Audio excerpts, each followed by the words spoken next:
Hello बच्चों, rotational kinetic energy से related concept और उससे रिलेटेड कुछ इंपॉर्टेंट न्यूमेरिकल बताने जा रहे हैं।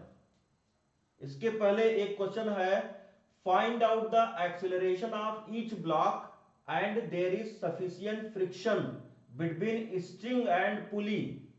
ये कोई ट्रायंगुलर शेप का ऑब्जेक्ट है, इसके ऊपर एक पुली है और इससे दो ब्लॉक अटैच है स्ट्रिंग से, और ये सफिशिएंट फ्रिक्शन है पुली और स्ट्रिंग के बीच में, और इसका मास है पुली का, ये मासलेस लाइट पुली नहीं है। तो इसमें M1 के ये अल्फा एंगल है और ये बीटा एंगल है, तो M1 के दो कंपोनेंट हो जाएंगे, M1G साइन अल्फा इस डायरेक्शन में होगा और M1G कॉस अल्फा इस डायरेक्शन में होगा। वो normal contact force upward direction लगेगा तो ये उसको बैलेंस कर लेगा, तो M1G साइन अल्फा इस डायरेक्शन में लगेगा और इसके अपोजिट डायरेक्शन में टेंशन लगेगा स्ट्रिंग में, और M2G साइन बीटा इस डायरेक्शन लगेगा और इसके अपोजिट डायरेक्शन में टेंशन T2 लगेगा स्ट्रिंग में। तो ये ब्लॉक ऊपर की तरफ जा रहा है और ये ब्लॉक नीचे की तरफ आ रहा है, तो इसमें आपको एक्सेलरेशन ब्लॉक का फाइंड करना है। ये हैवी पुली है, ये लाइट पुली नहीं है। तो T2 का टॉर्क, इसका रेडियस पुली का R है, ये सेंटर ऑफ मास है पुली का, तो T2 का टॉर्क इक्वल टू T2R हो जाएगा और T1 का टॉर्क इक्वल टू T1R हो जाएगा। R रेडियस है, जैसे ये इस डायरेक्शन में स्ट्रिंग में टेंशन T1 लग रहा है या उस डायरेक्शन में T1 लग रहा है, इधर T2 लग रहा है, अपोजिट डायरेक्शन में T2 लगेगा, तो ये हो जाएगा T1 का टॉर्क इक्वल टू T1R हो जाएगा। तो नेट टॉर्क कैसे फाइंड करेंगे? तो net torque tau equal to I alpha होता है। तो पहले इससे इक्वेशन ऑफ मोशन बनाते हैं, तो इसका इक्वेशन ऑफ मोशन इस ब्लॉक का, इस ब्लॉक पर नेट अनबैलेंस्ड कितना फोर्स लगेगा, तो इस पर जो नेट अनबैलेंस्ड फोर्स होगा वो इस पर T1 इस डायरेक्शन में, M1G साइन अल्फा इस डायरेक्शन में, और ये जा इधर रहा है, तो इसमें हो जाएगा T1 minus M1G sine alpha equal to M1A हो जाएगा, ये हो जाएगा। तो नेट इस पर जो नेट अनबैलेंस्ड फोर्स लगेगा वो T1 minus M1G sine alpha, और ये इस डायरेक्शन में ले जा रहा है ऊपर की तरफ, तो M1A हो जाएगा। इसमें नेट अनबैलेंस्ड फोर्स कितना लगेगा? M2G साइन बीटा और minus T2 equal to M2A। Tau equal to torque, net torque equal to I alpha according to second law of rotational motion. तो टॉर्क की वैल्यू टाउ, ये net unbalanced torque है, तो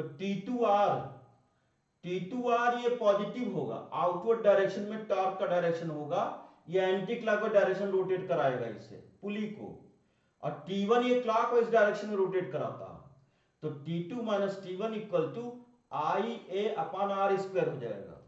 reason है T2R minus T1R equal to I into alpha होता है, और linear acceleration और रोटेशनल एक्सेलरेशन में ये रिलेशन होता है, A equal to alpha R होता है, तो ये हो जाएगा alpha equal to A by R, तो I A बाय R हो जाएगा, T2 minus T1R equal to I A by R हो जाएगा, तो T2 minus T1 equal to I A upon R square हो जाएगा। तो फर्स्ट इक्वेशन ये, सेकंड इक्वेशन और ये थर्ड इक्वेशन, और तीनों को ऐड कर लेंगे और उसके बाद सॉल्व करेंगे, सिंप्लीफाई करेंगे, तो ये रिलेशन आ जाएगा, ये acceleration equal to M2G sine beta minus M1G sine alpha upon M1 plus M2 plus I upon R square, इसको ऐड करेंगे तो ये आ जाएगा। अब नेक्स्ट है रोटेशनल काइनेटिक एनर्जी। जैसे ये कोई बॉडी है, इसमें बहुत सारे पार्टिकल्स होंगे और ये रोटेशनल एक्सिस है, ये ओमेगा एंगुलर वेलोसिटी है, तो जितने भी पार्टिकल्स हैं वो इस एक्सिस के बाद रोटेट कर रहे हैं। जब पूरी बॉडी रोटेट करेगी तो जितने भी पार्टिकल्स होंगे वो रोटेट करेंगे। तो एक पार्टिकल है, उसका मास m1 है और रोटेशनल एक्सिस से डिस्टेंस r1 है, दूसरा पार्टिकल m2 रोटेशनल एक्सिस से डिस्टेंस r2, तीसरा पार्टिकल m3 रोटेशनल एक्सिस से डिस्टेंस r3, चौथा पार्टिकल m4 रोटेशनल एक्सिस से डिस्टेंस r4। तो इसमें काइनेटिक एनर्जी फर्स्ट पार्टिकल का क्या होगा? तो जैसे काइनेटिक एनर्जी हाफ mv² होता है, वैसे ये लीनियर मोशन में काइनेटिक एनर्जी होता है equal to half mv²। v velocity होता है, m मास होता है पार्टिकल का, और rotational kinetic energy, pure rotational kinetic energy, यह हो जाएगा हाफ मास की जगह मोमेंट ऑफ इनर्शिया, और लीनियर वेलोसिटी की जगह एंगुलर वेलोसिटी हो जाएगा ओमेगा। तो rotational kinetic energy equal to half I omega square हो जाएगा। अब ये जितने भी पार्टिकल्स हैं सबकी काइनेटिक एनर्जी फाइंड करेंगे। तो काइनेटिक एनर्जी फर्स्ट पार्टिकल का equal to half m1 v1 square, और v1 इक्वल टू होता है, ये लीनियर वेलोसिटी है, ओमेगा r1 होता है। ऐसे काइनेटिक एनर्जी सेकंड पार्टिकल का half m2 v2 square, v2 equal to omega r2। ऐसे थर्ड पार्टिकल का kinetic energy k3 equal to half m3 v3 square. तो जितने पार्टिकल्स हैं सबका काइनेटिक एनर्जी फाइंड करेंगे। उसके बाद काइनेटिक एनर्जी स्केलर क्वांटिटी होती है, तो सभी को ऐड कर लेंगे।